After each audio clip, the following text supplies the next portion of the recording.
El transport és un dels factors que determinen el turisme a les illes. L'ampliació de l'aeroport i el port de Palma i l'obertura de noves connexions aèries directes amb Nova York, Toronto, Miami o Reykjavik incrementen el nombre de visitants a les Balears.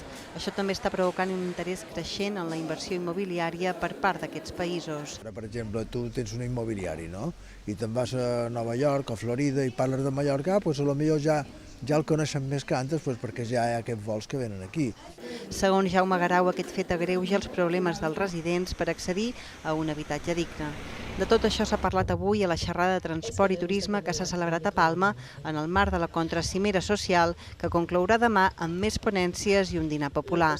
El Fòrum de la Societat Civil, impulsora del projecte, reclama una indústria turística que contempli el decreixement i una sostenibilitat real que no sigui, segons diuen, una operació de maquillatge. L'actual turisme sostenible que ens estan venent i des que se mos està xerrant i des que se xerrarà en aquesta cimera oficial és purament greenwashing, com podríem haver comentat, perquè realment mentre se mos xerra de turisme sostenible, se suposa que ara ja Mallorca és un destí de turisme sostenible, no seguim igual que com estaven, sinó que augmentam aquest nivell de massificació i aquest nivell d'insostenibilitat tant social com ecològic. El Fòrum ha enviat una carta als ministres de turisme europeus que acudiran a la cimera del pròxim dimarts. Proposen algunes actuacions que, segons el seu parer, ajudarien a desenvolupar un model de turisme que garanteixi el benestar social de la població resident.